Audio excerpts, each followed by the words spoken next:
আল্লাহ নবী বিশ্বনবী সরকার দুজাহান মুহাম্মদুর রাসূলুল্লাহ সাল্লাল্লাহু আলাইহি ওয়াসাল্লাম বাইরে থেকে এসে ঘরে দরজায় নক করার সঙ্গে সঙ্গে হযরত খাদিজা রাদিয়াল্লাহু তাআলা আনহাকে ডাক দিয়ে বললেন, নক দিলেন আর ডাক দিলেন, খাদিজা গো, ও খাদিজা। মিষ্টি স্বরে আল্লাহ নবী ডাক দিলেন, সঙ্গে সঙ্গে দরজা খুলে দিলেন। কি ব্যাপার খাদিজা, আপনি কি ঘুমান নাই? আপনি কি অন্য কোনো কাজে নিয়োজিত ছিলেন না? আমি নক করার সঙ্গে সঙ্গে আপনি খুলে দিলেন, কারণটা কি বুঝলাম না। হযরত খাদিজা রাদিয়াল্লাহু তাআলা আনহা ডাক দিয়ে বললেন, ইয়া রাসূলুল্লাহ, ইয়া হাবিবুল্লাহ, আপনি বাইরে থাকেন, আপনি কষ্ট করেন, আপনি আল্লাহর নবী, আল্লাহর রাসূল, দরজায় নক করবেন, দরজা খুলতে যদি দেরি হয় আমার স্বামী আল্লাহ নবী, আল্লাহ রাসূল, তার কষ্ট হবে না। আল্লাহ নবীর তিল পরিমাণ, মুহূর্ত পরিমাণ কষ্ট আমি খাদিজা চাই না। এই জন্য দরজার পাশে ট্যাক লাগায় দাঁড়ায় থাকি, কখন আমার স্বামী, আমার হাজবেন্ড আল্লাহ নবী দরজায় নক করবেন, সঙ্গে সঙ্গে খুলে দিব। ঠিক তেমনি ভাবে হযরত আলী রাদিয়াল্লাহু তাআলা আনহু দরজায় নক করলেন, সঙ্গে সঙ্গে ফাতেমা রাদিয়াল্লাহু তাআলা আনহা দরজা খুলে দিলেন। কি ব্যাপার, এত তাড়াতাড়ি খুলে দিলেন কেন?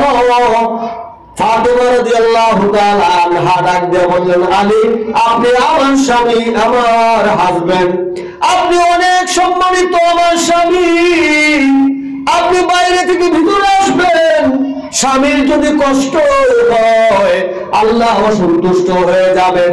আল্লাহ নবী প্রথমে বলেছিলেন, ও ফাতেমা, আলী কিন্তু তোমার স্বামী, আলী যদি কষ্ট পায় আল্লাহ অসন্তুষ্ট হবেন, কষ্ট পাবেন। আলীকে উদ্দেশ্য করে আল্লাহ নবী বললেন, ও আলী, ফাতেমা কিন্তু আমার কলিজার টুকরা। কত ব্যালেন্স করে উনি কথা বলেছেন আল্লাহর নবী, বিশ্ব নবী সাল্লাল্লাহু আলাইহি ওয়াসাল্লাম।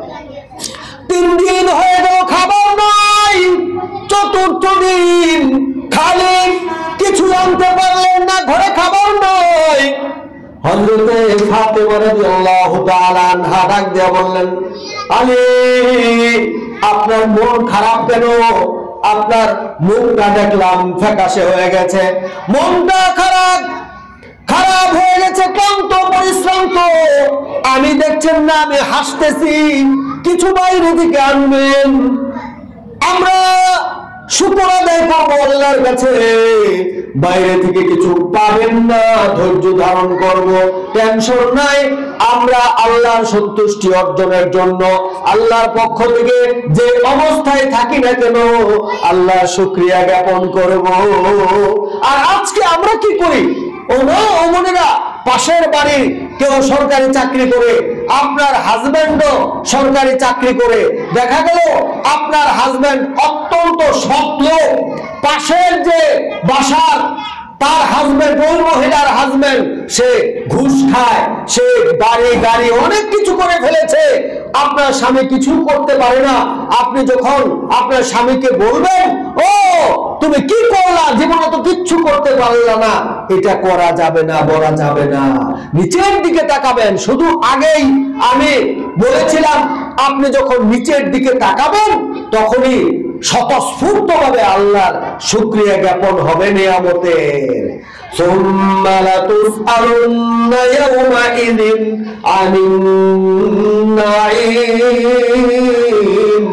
আল্লাহ বলেন, তন্ন তন্ন তন্ন তন্ন করে আল্লাহর পক্ষ থেকে যত নিয়ামত আমরা পাবো সেই নিয়ামত সম্পর্কে জিজ্ঞাসাবাদ করা হবে।